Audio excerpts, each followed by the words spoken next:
Bonjour à tous, ravi de vous retrouver sur France 24. Bienvenue dans cette édition. On va commencer tout de suite par prendre la direction d'Israël pour vous faire vivre cette séquence en direct et ces images du Parlement. Nous sommes donc dans un moment crucial. Le vote doit avoir lieu aujourd'hui et l'opposition, on le voit, reste mobilisée plus que jamais.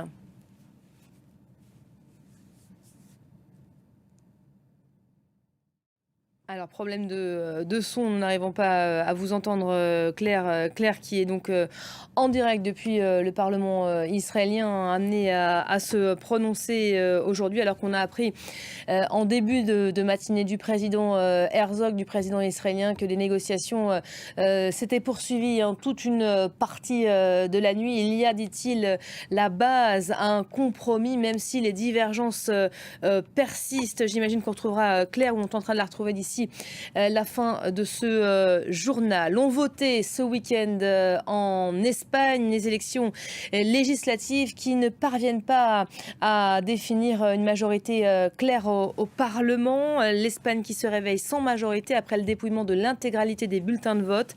Les deux grands partis historiques, aucun des deux grands partis ne remporte les 176 voix nécessaires pour prendre la main. La gauche se maintient et persiste. Elle pourrait être de nouveau appelée à former un gouvernement. Explication.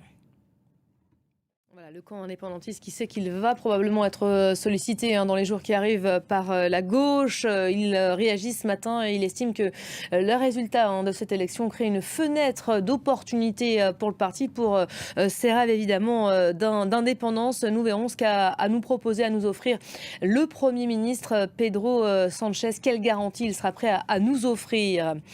Allez, retour à l'actualité israélienne. Je vous le disais, climat très tendu autour de la Knesset, où les opposants à la réforme judiciaire sont toujours mobilisés en cette journée cruciale.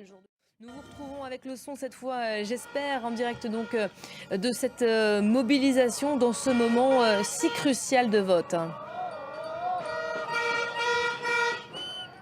Bonjour, oui, vous pouvez le voir derrière moi, il y a des milliers de manifestants autour de la Knesset. Claire Duhamel, merci à vous, Claire, en direct donc d'Israël, autour du Parlement de la Knesset, où l'opposition se mobilise en ces instants de vote crucial. La contre-offensive ukrainienne se poursuit avec des gains revendiqués par Kiev. Aujourd'hui, le ministère de la Défense se félicite ce matin d'avoir libéré la semaine dernière plus de 16 km² dans l'est et le sud du pays. La Russie affirme aussi avoir été de nouveau visée par des drones dans la région de Moscou. 3 engins ont été tirés. 2 d'entre eux neutralisés, un autre se serait écrasé près du ministère russe de la Défense sans faire de victimes. Natalia Odissaria. Et les départs précipités de touristes se multiplient en Grèce. On a appris ce matin que près de 2500 personnes avaient dû quitter l'île de Corfou dans la nuit. Au moins 30 000 personnes ont déjà été mises à l'abri. D'autres ont quitté l'île en laissant derrière elles absolument tout. Elles commencent à raconter l'enfer qu'elles ont vécu ces dernières heures. Les détails tout de suite avec Natalia Odissaria. Elisabeth Borne réunissait ce matin à Matignon son nouveau gouvernement. L'équipe remaniée la semaine dernière s'est retrouvée pour, je cite, anticiper les crises de l'été. En France, les obsèques de Jane Birkin, décédée le 16 juillet dernier, ont eu lieu ce matin. Rendez-vous a été donné à l'église Saint-Roch, où la cérémonie s'est déroulée dans la plus stricte intimité. On retrouve sur place Jonathan Walsh. Bonjour John. Un ultime adieu des proches à l'artiste. Pour autant, les fans n'ont pas été oubliés ce matin.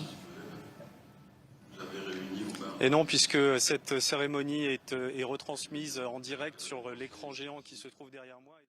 Merci beaucoup John Walsh en direct de ces obsèques qui, donc vous l'entendez derrière lui, se poursuivent. Fin de cette édition, restez à nos côtés. L'information revient dans quelques instants sur France 24.